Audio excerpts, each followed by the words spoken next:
A millionaire leaves a late-night business meeting exhausted and gets into his luxury car, eager to finally go home, when a child's voice urgently whispers behind him, "Mister, don't look back, they're following you."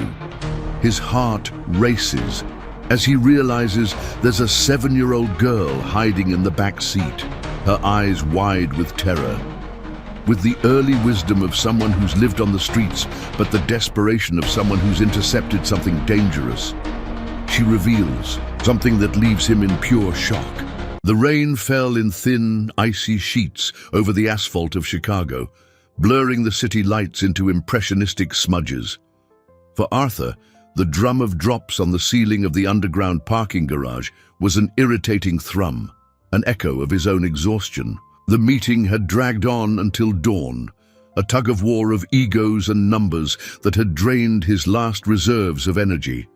All he wanted was the silence of his mansion, the comfort of his empty bed, and the temporary oblivion that sleep would bring. At 52, Arthur had built an empire, but the price was a solitude that not even the most luxurious Persian rug could warm.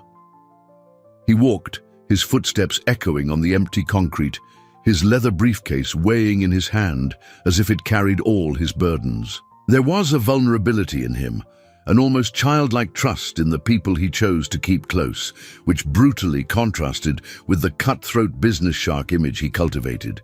He trusted his partner, his team, in a world he believed to be orderly and just, as long as one worked hard enough.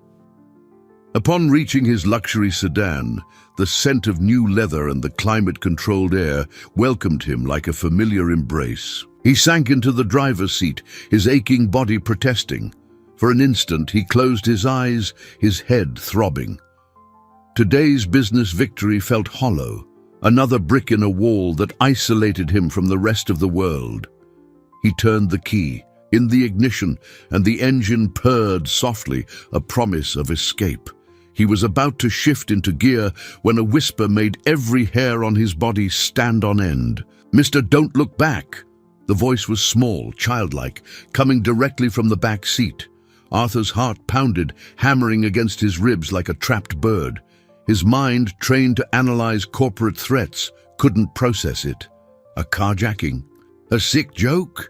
He remained motionless, sweat beading on his forehead. "They're following you," the little voice continued, urgent and trembling, but with chilling clarity. "And if you turn around, they'll know I warned you." Panic gave way to a chilling terror. Slowly, as if his muscles were made of glass, he raised his eyes to the rearview mirror. The reflection showed only the dark interior of the car. But the girl must have sensed his movement. "I heard the bad men saying they're going to follow you home tonight. There are 3 black cars on the avenue waiting for you to leave." A child. There was a child in his car. A child talking about bad men and black cars. His first instinct was to dismiss the story as the fantasy of a scared little girl who had hidden there to shelter from the rain. But the conviction in her voice was undeniable. With his heart in his throat, he discreetly adjusted the side mirror, just enough to see the parking exit leading to the main avenue.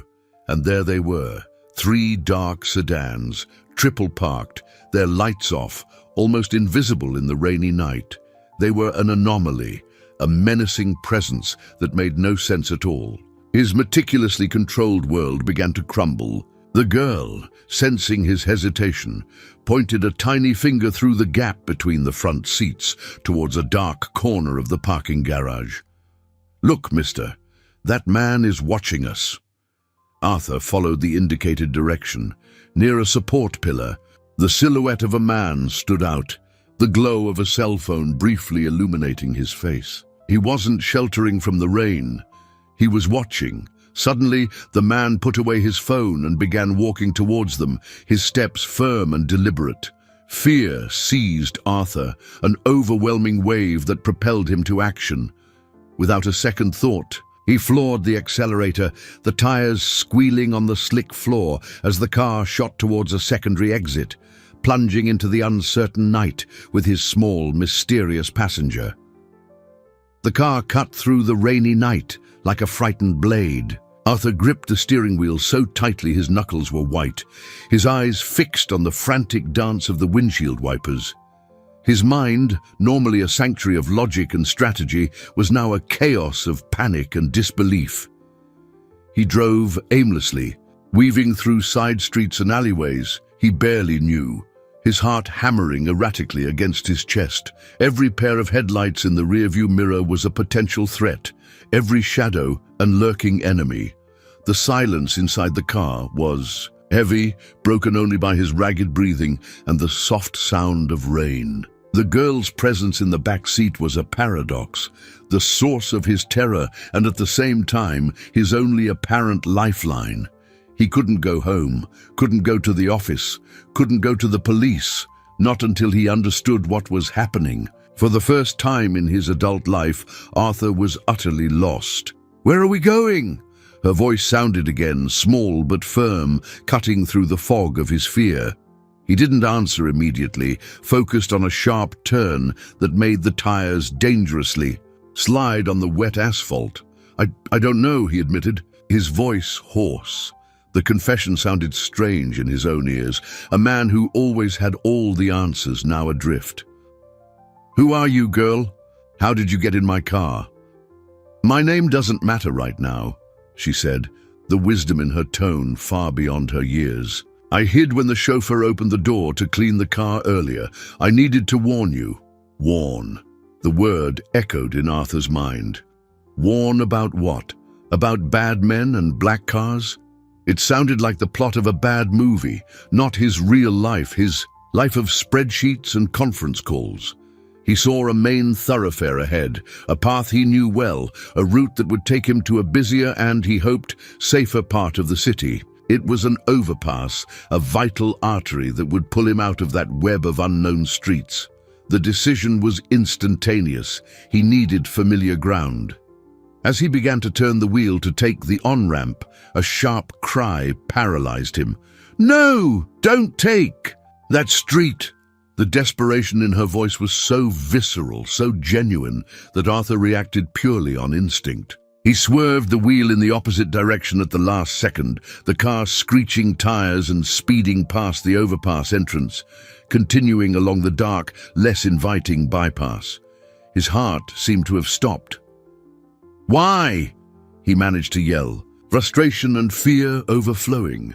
The girl had her face pressed against the rear window, her small body tense. "They said they were going to block the exit on the other side," she gasped. "They knew you were going to take that way." Arthur glanced in the rearview mirror, the angle now allowing a clear view of the on-ramp he had almost taken. In the gloom of the night, dark figures emerged from the shadows, positioning themselves in the middle of the lane. They were men blocking the passage, exactly as she had said. A chill ran down his spine, a terror deeper and more real than anything he had ever felt. It wasn't a fantasy, it wasn't a coincidence. The child in his car had, once again, predicted the danger with terrifying accuracy. He was being hunted, and that girl was the only one who seemed to know the rules of the game. The question that formed in his mind was as heavy as the night outside. Who was she, and how, in God's name, did she know all of this? The realization that the danger was real and meticulously planned hit Arthur with the force of a punch to the gut. The comfortable warmth of his luxury car now felt like a fragile cage, and the city he called home a hostile labyrinth. He continued to drive, now following the girl's sparse but precise directions. "Turn here, mister! Don't go that way, there's too much light." She seemed to know the city from an angle he had never imagined, the angle of shadows, alleys, and escape routes. After what felt like an eternity of tense maneuvers, he found refuge on a quiet, dimly lit residential street, pulling the car under the canopy of a large tree that offered dark cover from the persistent rain. He cut the engine, and the sudden silence was deafening. For a long moment, neither of them spoke. Arthur tried to calm the trembling in his hands, his mind spinning, searching for a logical explanation. Finally, he turned in his seat, his body aching from the stress. For the first time, he truly looked at her. She was a small child, perhaps 7 or 8 years old, dressed in worn clothes a little too big for her frail body. Her dark hair was tangled and damp, but her eyes were what held him. They were large and brown, and contained a mix of fear and a fierce determination that seemed out of place on such a young face. She didn't cry. She just watched him with an intensity that disarmed him. "Now can you tell me," he asked, his voice softer than he intended, "how did you know all this? How do you know my name?" The girl hesitated, clasping her small hands in her lap. She looked away for an instant, as if pondering the weight of her words. "I see you sometimes," she began, her voice a whisper. "You pass by the plaza where I stay. Last week, you gave me some coins." The memory came to Arthur in a hazy flash. Yes, he remembered. A small street child huddled near a newsstand. He was late for a meeting, but something about her solitary figure moved him. He reached into his pocket and gave her the change he had, an automatic, almost unthinking gesture. He never imagined, not in his wildest dreams, that such a trivial act would have such profound consequences. "I heard them," she continued, her eyes meeting his again. "Not you, the bad men. They were in a coffee shop near the plaza. They spoke quietly, but I'm good at listening. They talked about the boss and the target. They talked about a rich businessman who trusted his partner too much." Arthur's blood ran cold. Partner. The word dropped like a stone into the pit of his stomach. Ricardo. His partner, his friend of over 20 years. The idea was absurd, unthinkable. "They said your name, Arthur," the girl said, and there was a sadness in her voice, as if she understood the pain her words would cause. "They said you were the target, that tonight they were going to follow you and make you disappear." The term made her shiver. "I didn't know what to do. I just thought, if I warned you, maybe you could get away. So when your car stopped in front of your building earlier, I waited and I hid." Arthur remained silent, the world spinning around him. Betrayal was a poison he had never tasted, and now it seemed he was being forced to drink the whole cup. His friend, his partner, the person he implicitly trusted. The devastating innocence of the girl's explanation was a knife in his chest. A gesture of kindness, a handful of coins, had planted a seed of loyalty in a tiny heart the world had discarded. And that loyalty had saved him, for now. He looked at the child in the back seat, no longer an intruder, but an unlikely guardian angel. He felt a knot in his throat, a mix of gratitude and overwhelming dread. Protecting himself was one thing, but now he held another life in his hands, and the bad men knew there was a witness. The girl's revelation, so direct and devoid of malice, left Arthur in a state of profound shock. Ricardo, the image of his partner, the best man at his failed wedding, the man with whom he had built an empire from the ground up, the friend who had comforted him in his darkest moments, fragmented in his mind. It was a betrayal so monumental that his brain refused to fully accept it. He searched for flaws in the child's story, for any hint of fantasy, but the memory of the black cars and the men blocking the overpass was a terrifying anchor of reality. He needed a safe place, a place where he could think, where he could protect himself, and now this small guardian. His mansion was out of the question, the office compromised, hotels were too exposed. Then a memory surfaced, a small pied-à-terre. He kept downtown, a secret refuge for when he needed to work late without the long commute home. No one, not even Ricardo, knew of its existence. "We need to get out of here," he said, his voice regaining some of its usual authority. "I know, a place. It's safe." He started the car again, driving with double caution, checking his rearview mirrors every few seconds. The girl, who he now knew was named Lena, having heard her whisper to herself, remained silent in the back seat, a small but immensely significant presence. Upon reaching the old but well-maintained building, Arthur led her inside, his heart still pounding. The apartment was impersonal and functional, furnished with the essentials, but that night, it felt like the safest sanctuary in the world. As he triple-locked the door, Lena explored the small space with curious eyes. She touched the texture of a leather couch, looked out the window at the city lights at a safe distance, and finally stopped in front of the refrigerator. Arthur realized with a pang of guilt that the girl must be starving. He opened the fridge, finding only water, a few cans of soda, and a jar of olives. His pantry wasn't much better.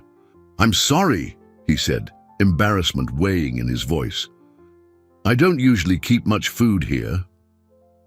Lena merely shrugged, a gesture that seemed to say she was used to far less. "It's okay, Arthur. I'm not hungry." But her stomach betrayed her with an audible growl. The sound, so common and human, broke some of the night's surreal tension. Arthur felt a wave of protective responsibility wash over him. He wasn't just a man fleeing unknown enemies. He was the guardian of a vulnerable child. "Stay here. Don't open the door for anyone," he ordered, grabbing his wallet. "I'm going to the convenience store on the corner. I'll be back in 5 minutes." Lena nodded, her large eyes fixed on him. There was a trust in them that both scared and strengthened him. Descending to the street again, the cold night air seemed to clear his head a bit. He bought sandwiches, juice, chips, and a chocolate, bar feeling strangely paternal. But on the way back, paranoia settled in again. What if they had followed him? What if they were waiting? He entered the building with a pounding heart, took the stairs instead of the elevator, and opened the apartment door with silent urgency. Lena was exactly where he had left her, sitting on the couch, her little legs dangling. The relief Arthur felt was so intense, it made him dizzy. He handed her the bag, and the way she took the sandwich, with an almost reverent delicacy, broke his heart. As she ate, he watched her, and the question he had been avoiding finally surfaced. "Lena," he began, his voice soft, "where's your family, your mom, your dad?" Lena stopped chewing. She swallowed the piece of bread with difficulty and looked at her own hands. "My mom. She got sick," she said, her voice suddenly fragile. "They took her to that big public hospital. It's been a long time, almost a year." She raised her eyes to him, and the innocence in them was devastating. "She told me to wait, that she'd come back, but she never did."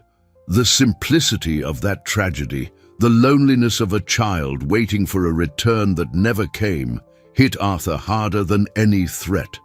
His own solitude seemed a selfish luxury by comparison. And then she added something that reopened all his wounds. "The bad men said you have a lot of money, and that other people deserve more than you." Lena's words, "Other people deserve more than you," echoed in the silence of the apartment, heavy with the weight of cruel, calculated envy. It wasn't just a robbery, Arthur realized with a chill. It was personal. It was a twisted moral justification for a profound betrayal. The story of Lena's mother, lost in the impersonal labyrinth of a public hospital, added a layer of tragedy to the already surreal night. He looked at that child, a survivor forged by neglect and abandonment, and felt the ground of his privileged world tremble. For years, he had lived in a bubble of success, believing that competence and loyalty were universal currencies. Now, he saw the world's brutality reflected in the eyes of a girl who, with her pure and desperate kindness, had saved him. The first week in that apartment unfolded in a haze of fear and adaptation. Arthur, the man whose day was governed by an electronic calendar and efficient assistants, now measured time by the sunrise and sunset seen from the window. He became a recluse, buying food at odd hours, wearing a baseball cap and dark sunglasses, always looking over his shoulder, Lena, in turn, adapted to the new environment with impressive resilience. For her, having a roof over her head guaranteed food, and the constant presence of someone who cared was an unimaginable luxury. She asked for nothing, but her eyes sparkled at the sight of a cartoon on television or at the taste of strawberry yogurt. In this forced interlude, an unlikely bond began to form. Arthur found himself teaching Lena to tell time on a wristwatch and listening to her fragmented stories of life on the streets. Stories of fleeting friendships, small acts of kindness from strangers, and the constant fear of the night. He discovered in her a sharp intelligence and a survival instinct that humbled him. In return, Lena seemed to find in Arthur a figure of stability and security she had never known. She stopped calling him Mr. and began to use his name Arthur with a familiarity that warmed his heart. However, the sense of security was a fragile illusion. Arthur knew he couldn't hide forever. He needed to act. His business mind, so long focused on profits and expansion, now turned to a strategy of survival. The first and most logical option was the police. Despite what Lena had heard about his partner, he still believed in the integrity of institutions. He needed professional help to unravel this conspiracy. With extreme caution, he used a burner phone he bought with cash to research the nearest financial crimes division. He didn't want to go to just any precinct. He needed specialists. After much deliberation, he decided it was time to take the first step to regain control of his life. He left Lena with strict instructions not to go out and not to answer the door to anyone, promising to return as quickly as possible. Upon arriving at the precinct, an imposing building of concrete and glass, Arthur felt a glimmer of hope. He asked to speak with the detective in charge. After a long wait on an uncomfortable bench, he was led to a spacious room. Behind a solid mahogany desk, a middle-aged man with a polished smile and a firm handshake introduced himself as Detective Marias. Arthur began to tell his story, omitting Lena's existence to protect her. He spoke of the cars, the pursuit, his suspicions of a possible corporate conspiracy. The detective listened attentively, taking notes and nodding in understanding. "That's a very serious accusation, Mr. Viana," he said at the end, "especially against a man with the reputation of Ricardo Antunes." Arthur felt a chill. "You know, him?" Detective Moraes smiled, a smile that didn't reach his eyes. "Ricardo, of course. We're old friends. We play golf together on Saturdays. An exemplary family man, a brilliant businessman."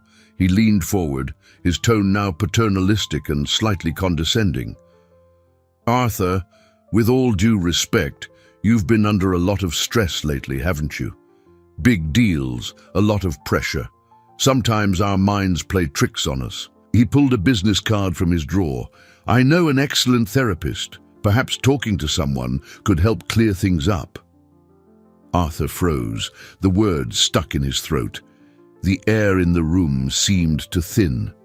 The friendship between the detective and Ricardo wasn't just an obstacle, it was a wall. The conspiracy wasn't just external, it had infiltrated, contaminated the very systems that were supposed to protect him. He took the card with a trembling hand, the paper seeming to burn his skin. He wasn't a victim seeking help. In the eyes of the law, he was already being painted as an unstable man, on the verge of a breakdown. The trap was far more sophisticated than he imagined. Leaving the precinct was like emerging from a dive into icy waters, breath short and mind hazy. Detective Marias's condescending smile was etched in Arthur's memory, overwhelming proof that he was utterly alone. Ricardo's betrayal wasn't just an act of greed. It was a complex web, with threads extending into the city's power structures. The suggestion of therapy, the casual mention of Saturday golf, everything was calculated to disarm him, to plant the seed of doubt about his own sanity. He walked through the streets without truly seeing them, the traffic noise a distant The paranoia, which had once been an uncomfortable suspicion, now became his constant companion, whispering in his ear with every strange face, every car that slowed beside him. He wasn't just being hunted, he was being discredited. Returning to the apartment and seeing Lena's expectant face was a jolt of reality. The pure, simple trust in her eyes was a painful contrast to the duplicity he had just encountered. How could he explain to her that the police, the good guys, were on the side of the bad men? He couldn't. He merely forced a smile and said that things were being resolved. A lie that weighed on his conscience. That small refuge, once a sanctuary, was beginning to feel like a prison. The responsibility for Lena weighed on him in a new and terrifying way. Keeping her there, hidden from the world, wasn't a sustainable solution. She needed a proper environment, other children, and education. Driven by a mix of despair and a growing sense of duty, Arthur spent the next few days researching children's shelters. He used public library computers, paying cash to leave no digital trails. He needed a discreet, safe, and above all, trustworthy place. After an exhaustive search, he found one that seemed promising. Haven House, a small, family-like institution run by a kindly-looking woman, Mrs. Elvira, whose photos on the institution's website conveyed warmth and dedication. It seemed far, enough from Ricardo's circle of influence. The conversation with Lena was one of the hardest of his life. He tried to explain that this was a temporary place, a safe spot where she could stay while he sorted out some adult problems. Her eyes filled with a silent sadness that broke him inside. "Are you going to leave me there? Like my mom?" she asked, her voice a trembling thread. "No, Lena, never," he promised, his heart aching. "I'll visit you. I'll pick you up as soon as all this is over. It's a promise." The visit to the shelter was clandestine. He took her in a ride-share car, paying cash and getting out 2 blocks early so as not to be seen. Mrs. Elvira greeted them with a welcoming smile. But Arthur, now hardened by distrust, analyzed every gesture, every word. Still, the place seemed genuine. Children were playing in the courtyard, the smell of baking cake wafted from the kitchen, and the walls were decorated with colorful drawings. Leaving Lena there was like tearing a piece out of himself. Her hug was quick but tight, and as he turned to leave, he felt an overwhelming emptiness. He returned to his mansion for the first time in over a week. He needed clothes, documents, and foolishly, a glimpse of his old life. The house was silent and cold, a mausoleum of his success. But something was wrong. The library door, which he always kept locked, was ajar. A chill ran down his spine. He entered slowly, his heart in his mouth. At first glance, everything seemed normal, but his eye, trained for detail, noticed the anomalies. A book, slightly out of place on the shelf, the pen on his desk, which he always left aligned with his notepad, was crooked. His instincts screamed. He began a frantic search, and what he found confirmed his worst fears. Behind a painting, hidden in the wall, a small listening device blinked a tiny red light. Another was under his desk, and upon checking his personal files, he saw that the clasps of confidential folders had been subtly forced and resecured. Documents had been photographed. His privacy had been systematically and professionally violated. They weren't just following him. They had been inside his home, inside his life for weeks. The air seemed to flee his lungs. The sense of violation was suffocating. And then his cell phone, his personal cell phone, which he had left behind, rang. It was an unknown number. Hesitantly, he answered. A distorted electronic voice sounded from the other end, cold and emotionless. "We thought you'd like to know your little friend is making new friends. Very helpful social workers picked her up from the shelter tonight. A shame you weren't there to say goodbye." The electronic voice on the phone was like an icy punch to his chest, freezing the blood in his veins. Social workers. The lie was so blatant, so cruel, that for an instant Arthur couldn't breathe. Lena. They took her.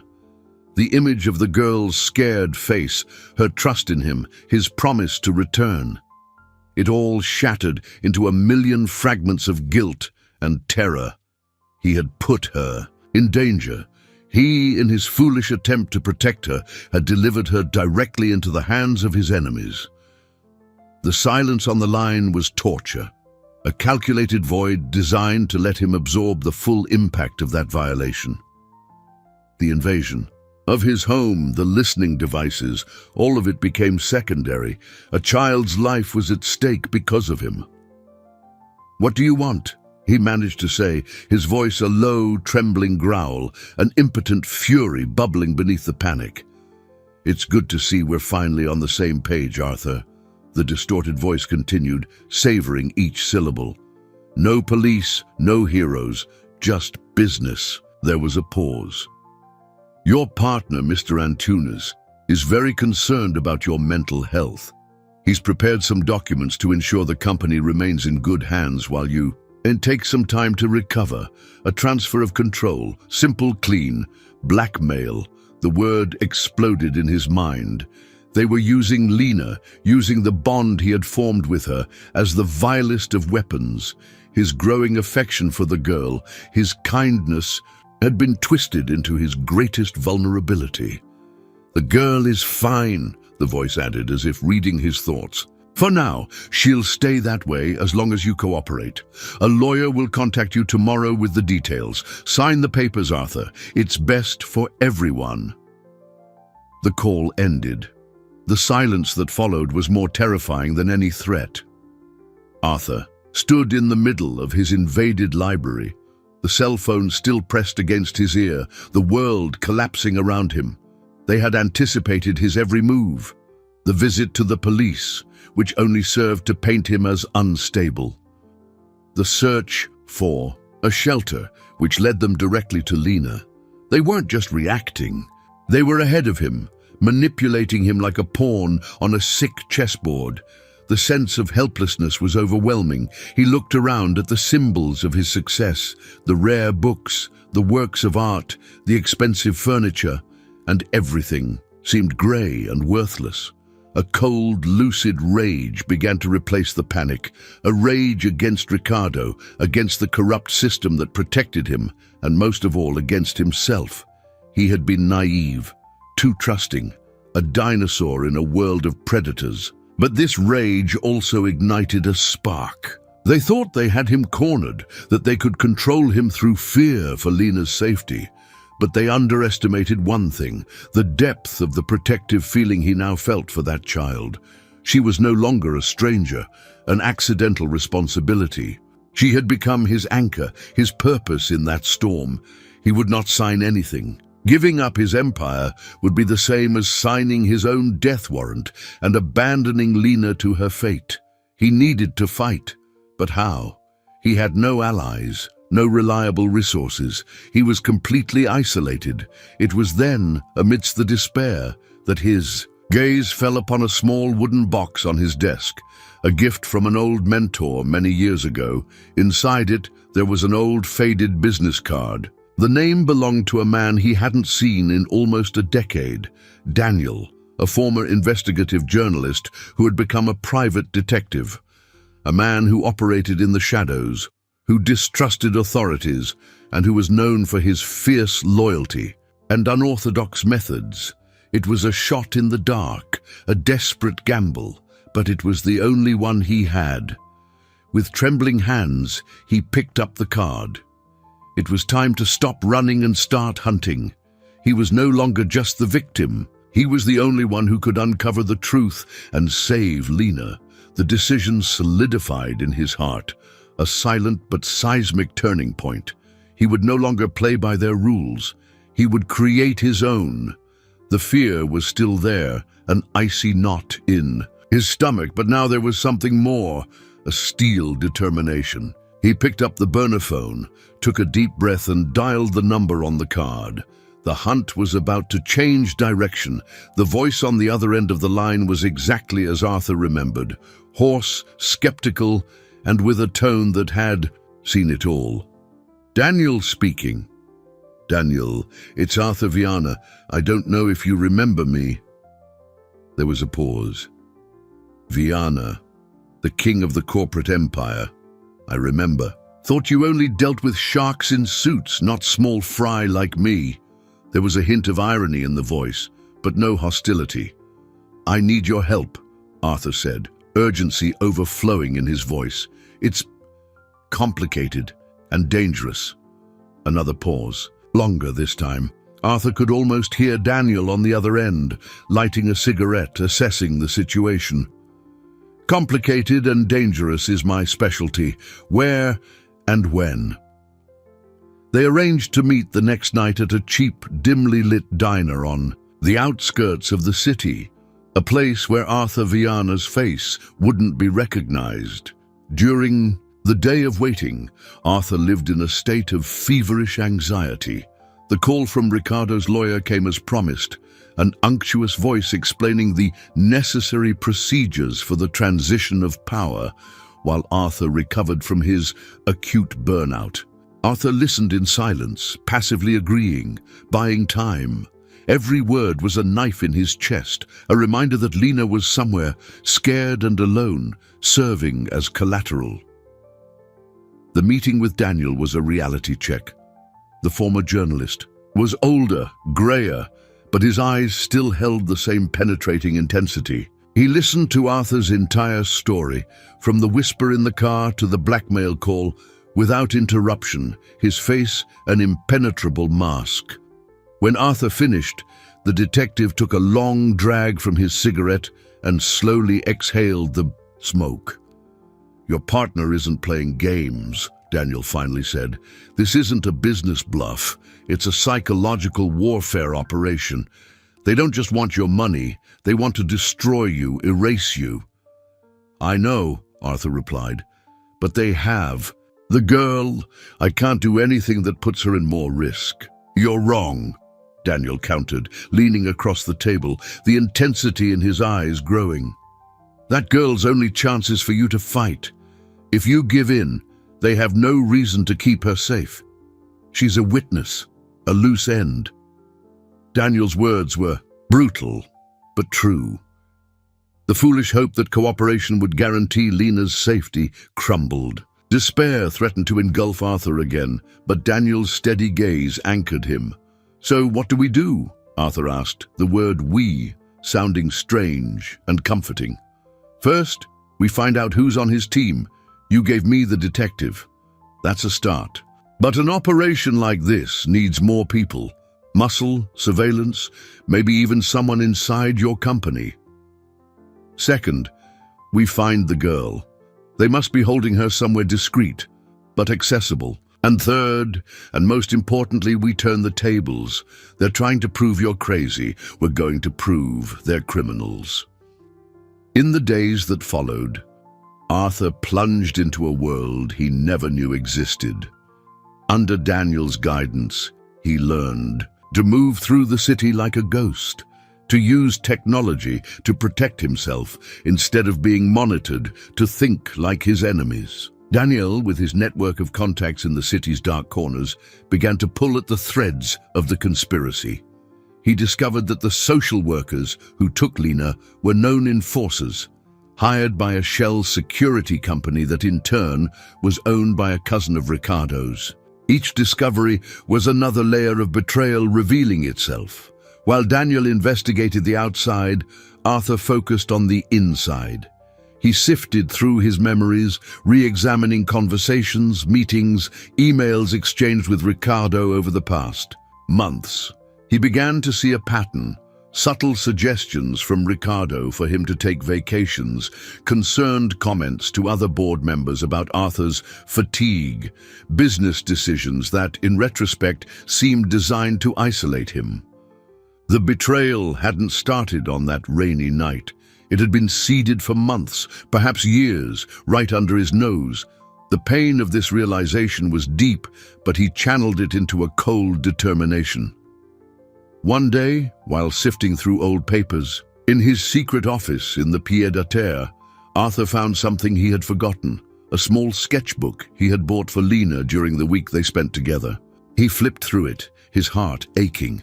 Most pages contained childish scribbles, but on the last page there was a drawing that made him stop. It was a crude drawing of a building with a large red antenna on top, and next to it, an ice cream cone with one pink scoop and one brown scoop. It didn't make sense. It just looked like a child's drawing. But then he remembered something Lena said while drawing. That's where the man with the mustache took the other man who didn't want to pay. The ice cream there is good. At the time, he paid no attention. Now, the words echoed in his mind. Man with the mustache. One of the enforcers Daniel identified had a prominent mustache. Could it be a clue? A place where they took people? A building with a red antenna and an ice cream parlor nearby? Hope, fragile and desperate, surged in his chest. Could that child, even in captivity, have found a way to send him a message? Lena's drawing became Arthur's obsession. He photocopied it, enlarged it, and spent hours staring at those childish lines, trying to decipher the enigma. A building with a red antenna and an ice cream parlor. In the vast metropolis of Chicago, there could be hundreds of such places. It felt like searching for a needle in a haystack, but it was the only concrete clue they had about the girl's whereabouts. Daniel, initially skeptical, was convinced by the intensity of Arthur's belief. Lena's intelligence and observational skills had already been proven. It wasn't impossible that she had left a deliberate message using the language she knew, that of drawings. Together, they began a meticulous and exhaustive effort.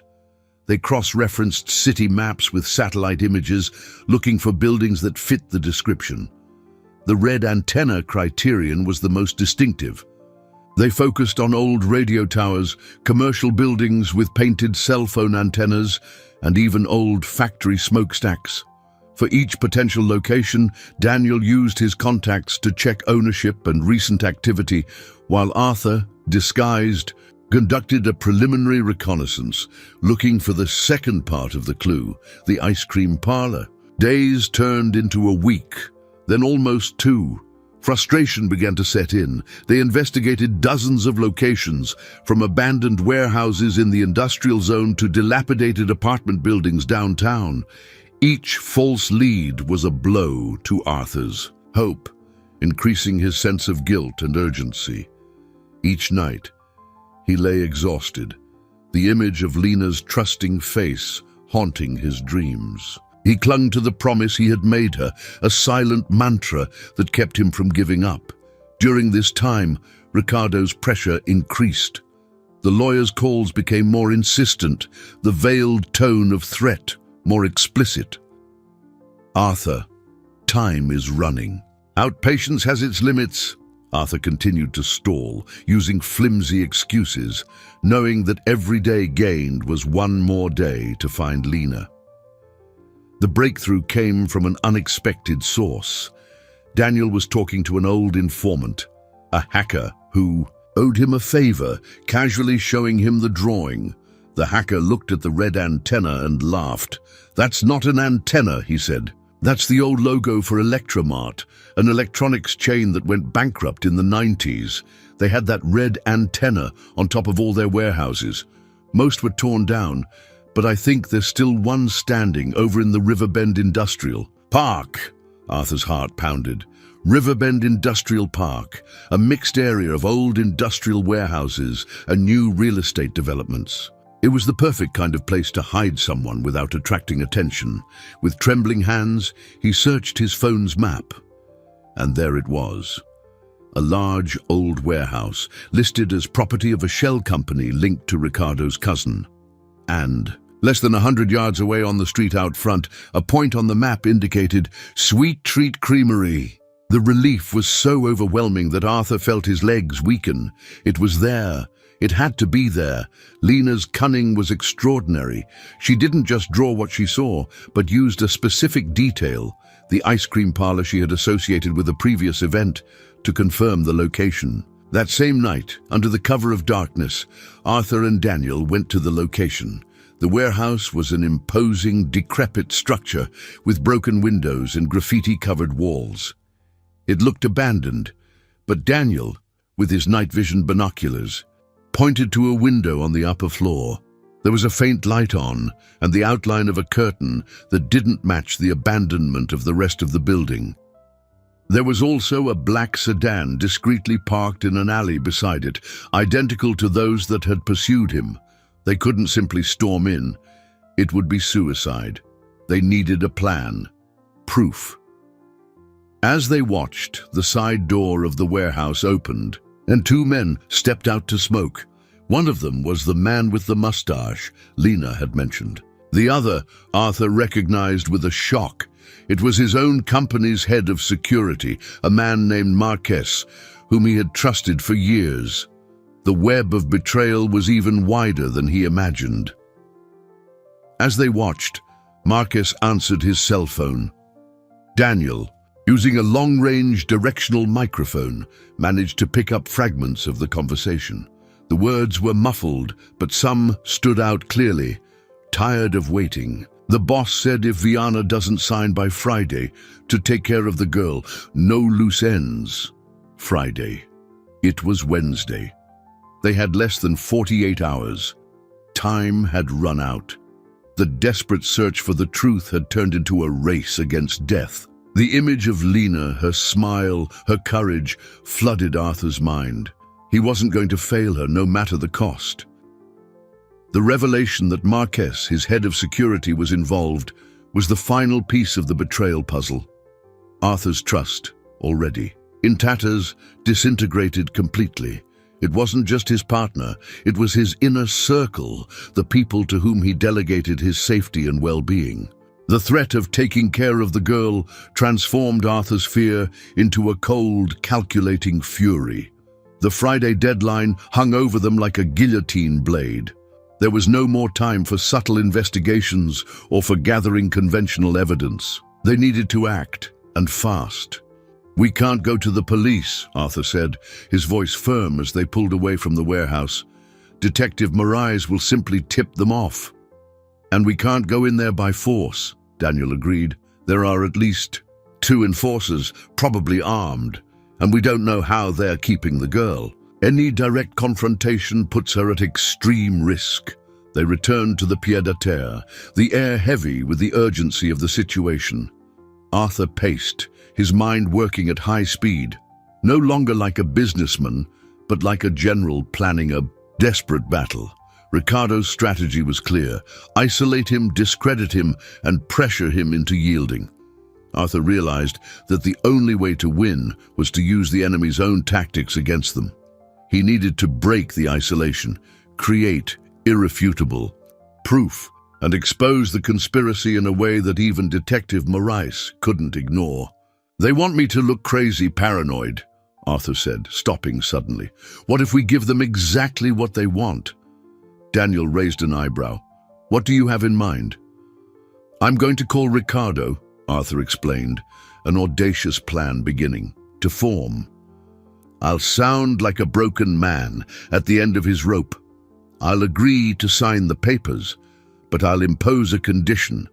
I'll say I'm scared, that I don't trust lawyers or formal meetings.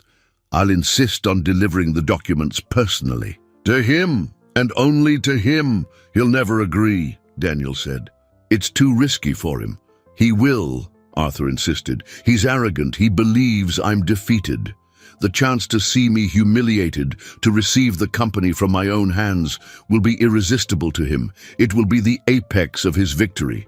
And that's the arrogance we'll use." The plan was dangerous, full of variables, but it was the only chance to draw Ricardo out of his comfort zone and get the proof they needed. The objective was simple and terrifying: to make Ricardo confess. Arthur spent the next few hours rehearsing. He needed to sound convincing, a mix of desperation, fear, and resignation. The call was the performance of his life. He stammered, his voice trembled. He spoke about not being able to take the pressure anymore, about just wanting it all to end. As predicted, Ricardo initially hesitated, suggesting that the lawyers handle everything, but Arthur insisted, adding the final touch. "I just want to be sure that my goddaughter will be okay," Arthur said, using a term that implied a pre-existing bond and faking an emotional vulnerability. "If I hand everything over to you, Ricardo, I need to hear from you that she'll be safe." There was a long pause on the line. Arthur held his breath. The bait had been cast. "All right, Arthur," Ricardo's voice finally came, coated with false compassion. "If that's what you need for peace of mind, we'll meet tomorrow night, at your office, just the two of us." They had done it. Ricardo had taken the bait. Now came the hardest part. Daniel used his skills to set the stage. He installed miniature microphones and cameras in Arthur's office at the company, a place Ricardo would consider safe and under his control. They worked through the night, moving like thieves in a building Arthur owned, which was a bitter irony. While Daniel prepared the technical trap, Arthur prepared for the emotional battle. He knew confronting Ricardo face to face would be the hardest thing he had ever done. He would have to look into the eyes of the man who had been his best friend and see a monster. He would have to control his rage, his pain, and guide him towards a confession, all while Lena's fate was at stake. The following night wouldn't just be about saving his company or his reputation. It would be about saving a life and, in the process, confronting the darkest face of human betrayal. He looked at Lena's drawing, now kept in his wallet like a talisman. She had been brave for him. Now it was his turn to be brave for her. The night of the meeting arrived with palpable tension. The air felt electric, charged with the weight of what was to come. Arthur put on one of his expensive suits, but it felt like a costume, armor that couldn't hide his vulnerability. Every minute of waiting was torture. Daniel was in a van across the street, monitoring the audio and video, a technological and invisible guardian angel. They had only one chance. If something went wrong, if Ricardo suspected, the plan would crumble, and the consequences would be unimaginable. When Ricardo arrived, he was the picture of solicitous concern. He placed a hand on Arthur's shoulder, the gesture a desecration of the friendship they once shared. "Arthur, my friend, I'm glad you've made the right decision. It's for your own good." Arthur felt a wave of revulsion, but forced himself to appear fragile and defeated. "I just want this to be over, Ricardo. I can't take it anymore." He led Ricardo into the office, his heart hammering against his ribs. The cameras and microphones were invisible, but to Arthur, they seemed to scream their presence. They sat down, the large mahogany desk between them like an abyss. Ricardo pushed a folder with the documents across the table. "Just sign here. Arthur, and all this ends. You can rest, get treatment. I'll take care of everything." Arthur looked at the papers, the proof of his planned ruin. He picked up the pen, his hand trembling on purpose. "Before I sign," he began, his voice choked. "The girl, Lena. I need to know she's safe. Where is she?" Ricardo sighed, a sound of feigned patience. "She's fine, in a safe place. Once this is sorted out, she'll be transferred to appropriate social services. No one will get hurt." "That's not what your men said," Arthur retorted, introducing the first barb. "They said if I didn't sign by today, they were going to take care of her." Ricardo's smile flickered for a microsecond. "You must have misunderstood. Stress, paranoia, they're complicated things." "There was no misunderstanding, Ricardo," Arthur said, his voice gaining unexpected strength. "I heard the recording. Marquez, my head of security, talking to your enforcers, just as I heard you on the phone with Detective Moraes, planning how to commit me to a psychiatric clinic." Ricardo's face transformed. The mask of concern fell, revealing the coldness of a predator. You've been busy. I had a good teacher, Arthur said, thinking of Lena, one who learned to survive by listening in the shadows. He leaned forward, abandoning the charade. Why, Ricardo, 20 years. We built this together. Wasn't it enough for you? Why destroy everything? Why destroy me? Ricardo laughed, a dry, humorless sound. Enough? You never understood, did you, Arthur? You always had everything, the talent, the charisma, the Midas touch. I was always the second, the partner, the shadow. While you got the applause, I did the dirty work, dealt with the problems, cleaned up your messes. You with your blind trust, your naivete. It was an insult. I deserved this. I deserve more. The confession was more venomous than Arthur had imagined. It was a lifetime of resentment and envy.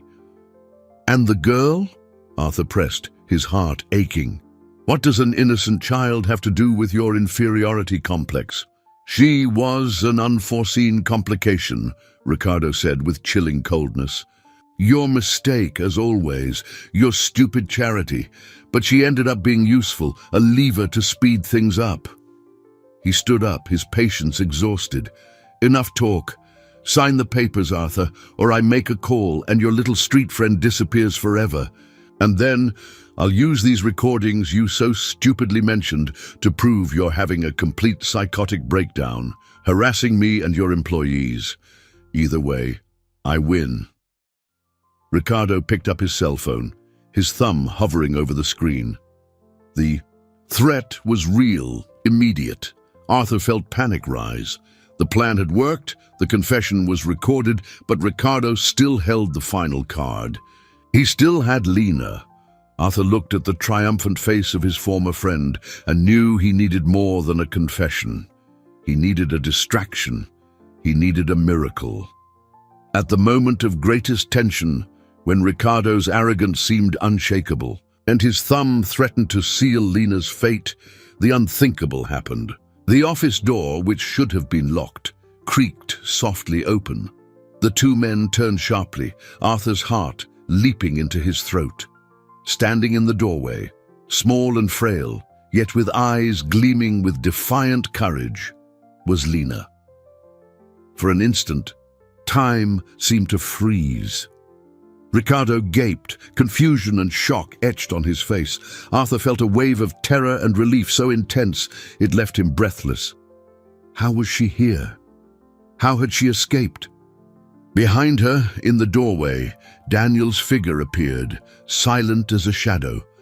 In a quick whisper, while Ricardo's attention was focused on the girl, Daniel explained to Arthur, the hacker. Not only did he find the location, he infiltrated their security system, disabled the cameras and alarms. I went in through the back while you kept him busy. She'd been locked in a room, but she's smarter than them, used a paperclip to pick the lock. She was hiding in a closet when I found her. The ingenuity and resilience of that child were a miracle. Lena didn't wait to be rescued. She was rescuing herself.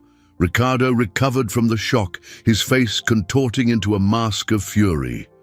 You little pest, he growled, taking a step toward her. Stay away from her, Arthur yelled, instinctively moving to place himself between them, his fear for Lena overriding any fear for himself. But Lena didn't back down.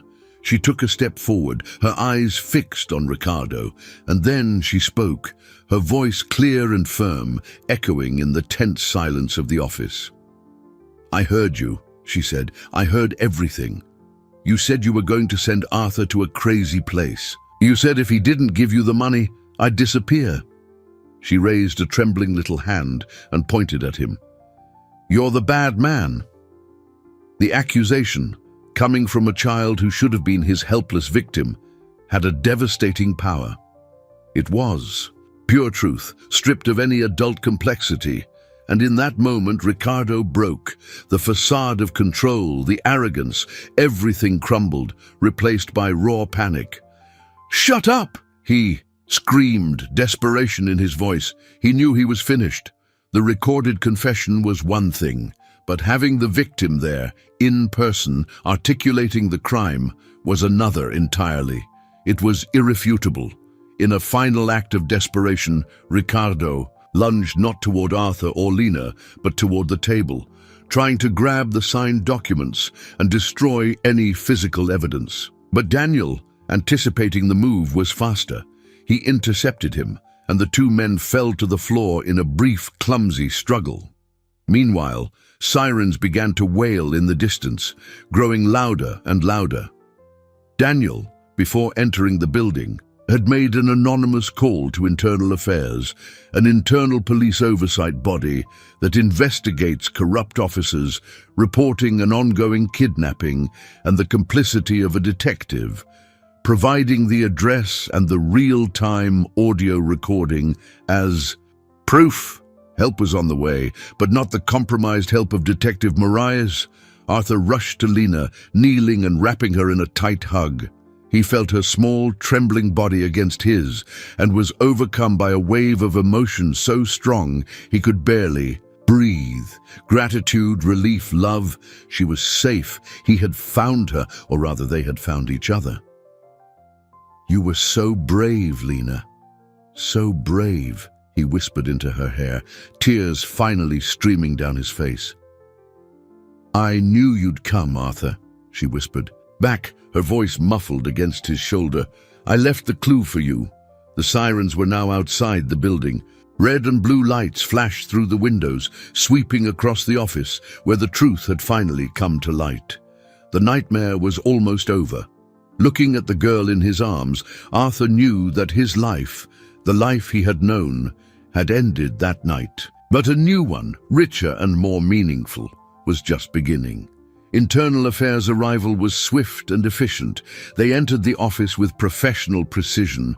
The scene they found: Ricardo subdued by Daniel, Arthur protecting Lena, and the audio and video recordings as silent witnesses, leaving no room for doubt.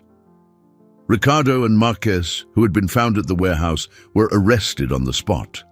The web of deceit, so carefully constructed over months, crumbled in a matter of minutes under the weight of truth. Detective Marias, implicated by the recordings and Ricardo's confession, was relieved of his duties the next morning, facing an internal investigation that would end his career. Justice, which had seemed so distant and unreachable, manifested with decisive force. In the days and weeks that followed, Arthur navigated the aftermath of the storm. There were depositions to be given, lawyers to be consulted, and a company to be restructured. But for the first time, he didn't feel overwhelmed. The work which once defined his existence was now just a part of his life, not the whole. His perspective had fundamentally changed. The wealth he had strived so hard to accumulate seemed insignificant compared to the wealth of having Lena safe by his side. The bond between them, forged in fear and adversity, flourished in an environment of peace and security. Arthur immediately began the legal proceedings to become Lena's guardian, a process that, given the extraordinary circumstances, was expedited by the authorities. While the bureaucracy ran its course, he dedicated himself to a much more important mission: finding Lena's mother. With Daniel's resources and his own, Arthur launched an intensive search through the public healthcare system. The task was arduous, a dive into tangled records and the impersonal bureaucracy that had swallowed Lena's mother. Finally, after weeks of frustrating searches, they found her. Maria, Lena's mother, was admitted to a long-term rehabilitation facility in a neighboring city.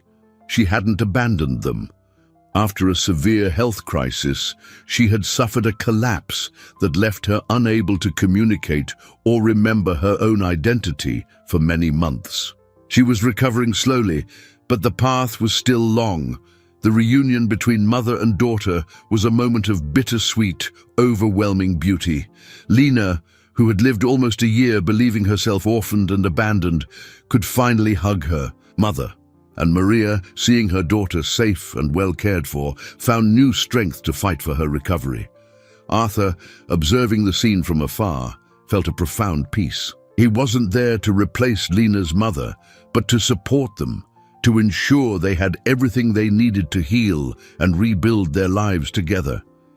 He arranged Maria's transfer to the best private facility in the city, ensuring she received the cutting-edge treatment she needed. He bought a comfortable apartment near the facility, a home for Maria and Lena, a place where they could start anew, free from fear and uncertainty. He didn't do it out of charity, but out of love. Lena and Maria had become his family. Daniel, the skeptical detective who operated in the shadows, also found a kind of redemption. Arthur's case reminded him why he had become a journalist years ago, to fight for the defenseless, to expose corruption. He refused an exorbitant payment from Arthur, accepting only his costs and a modest fee. Seeing the look on Ricardo's face when the police came in was payment enough, he said with a rare smile. The unlikely friendship between the mogul and the detective became a bond of mutual respect and gratitude.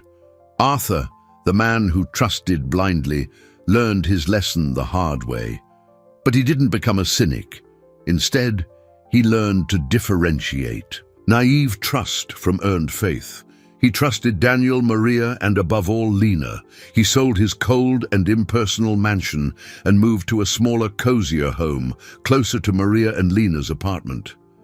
His business empire continued to prosper, but now, under a new philosophy, one that valued people over profits. He became an active philanthropist, establishing a foundation to help street-involved children and families broken by the system. The pain and betrayal he suffered were transformed into a greater purpose. The darkness that almost consumed him gave way to a light he now shared with the world.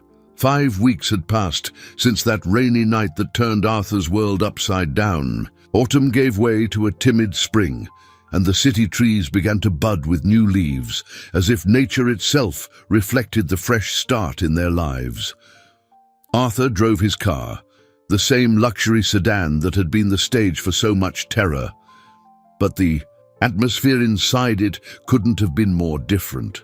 The silence was no longer tense, but comfortable, filled by the soft melody of a children's song playing on the radio, and the sound of Lena's laughter in the passenger seat beside him, now properly seated in a booster seat. They were on their way to the facility to visit Maria, a daily routine that had become the highlight of their days. Maria's recovery was remarkable. With appropriate treatment and the motivation of having her daughter back, she progressed each day, her memory and strength gradually returning. The doctors were optimistic that, in a few months, she could be discharged. As he drove, Arthur passed the same overpass exit where, weeks before, he had swerved at the last second, saving their lives. He looked at the spot, now just a mundane stretch of asphalt under the afternoon sun, and a shiver ran down his spine, not of fear, but of profound gratitude. That night hadn't been the end of his life, but the beginning of his true existence. He who prided himself on his control had learned that true strength doesn't lie in controlling everything around you, but in surrendering to the bonds of trust and love. "What are you thinking about, Arthur?" Lena asked, her sharp perception. And as always, he smiled, looking at her in the rearview mirror. "I was thinking how brave you are. You saved my life, you know." Lena shrugged, a gesture that still held a remnant of her old life on the streets, but her eyes sparkled with pride. "You gave me coins when I was hungry, and you bought me a sandwich. You take care of the people who take care of you." The simplicity of that philosophy hit him hard. It was the most valuable lesson he had learned in his entire life, taught by a 7-year-old girl.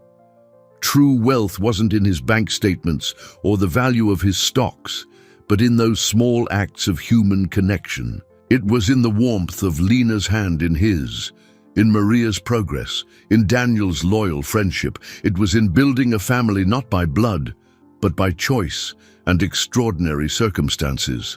Upon arriving at the facility, they found Maria waiting for them in the garden, her face illuminated by a genuine smile. Lena ran into her arms, and Arthur watched the two, feeling a contentment no corporate merger had ever given him. He was no longer just Arthur Viana, the millionaire. He was Arthur, the guardian, the friend, the protector, a man who found his soul by almost losing everything. Later, as the sun set, painting the sky with hues of orange and pink, the three sat on a bench in the garden. Lena, nestled between Arthur and her mother, excitedly recounted her first day at the new school Arthur had enrolled her in. She was no longer the invisible street girl, observing others' lives from the shadows. She was the protagonist of her own story, a story of heroism and resilience. Arthur looked at Lena's happy face, at Maria's loving gaze, and understood the conclusion of his journey. Ricardo's betrayal had forced him to confront the loneliness of his life, and Lena's whispered warning in the dark of his car had been the call to awaken. The rearview mirror, which once reflected pursuers and threats, now reflected a bright and hopeful future. He had learned that the most important warnings, the most crucial truths, often come from the most unexpected and pure voices, and that, sometimes, a small act of kindness can return to you, not just to save your life, but to give you a reason to live it fully.